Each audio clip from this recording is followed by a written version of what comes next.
the end of Chapter 5, the prototype stabs the player through the chest, and then he does something that makes absolutely no sense. He drags your body across the floor, lifts you up, and drops you into a vat of raw poppy gel, a substance that is toxic to normal humans. Tissue breaks down, bones push through skin. That's what should happen, but it doesn't. You heal, completely. No wound, no scar, nothing. The signs were there long before Chapter 5. Falls from massive heights, impacts against concrete. Even before the Grab Pack 2.0 with its air jets, we survived drops that would kill any normal person. No broken bones.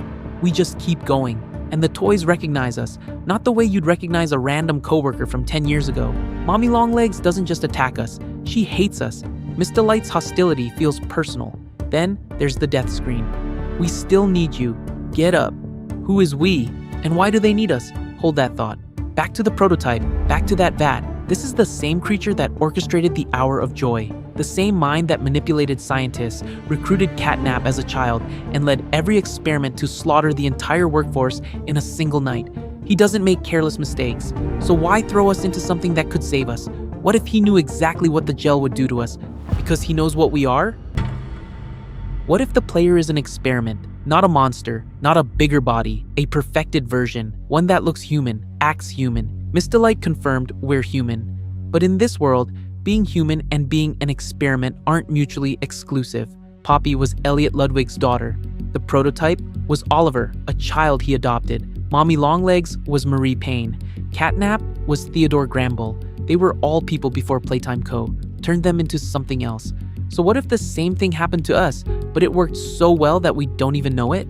When the player sinks in the gel, they hear Poppy's voice inside their head, not a recording. Her voice, repeating words from our very first nightmare. If we're just a regular human, why would we share that kind of link with Poppy?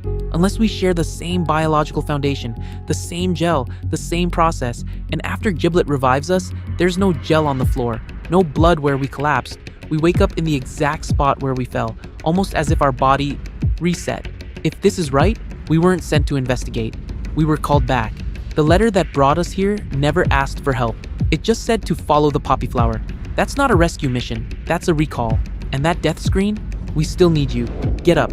If we're an experiment, that line isn't motivational. It's a command. I might be wrong about all of this. Maybe we're just a lucky employee with really good plot armor. But the poppy gel healed us when it should have killed us. The prototype chose to preserve us instead of finishing us off. And something about us keeps every creature in this factory obsessed. So here's what I want you to think about. What if you never left Playtime Co? What if the experiment was you? And what if the real horror of this story isn't what's inside the factory, but what the factory put inside you?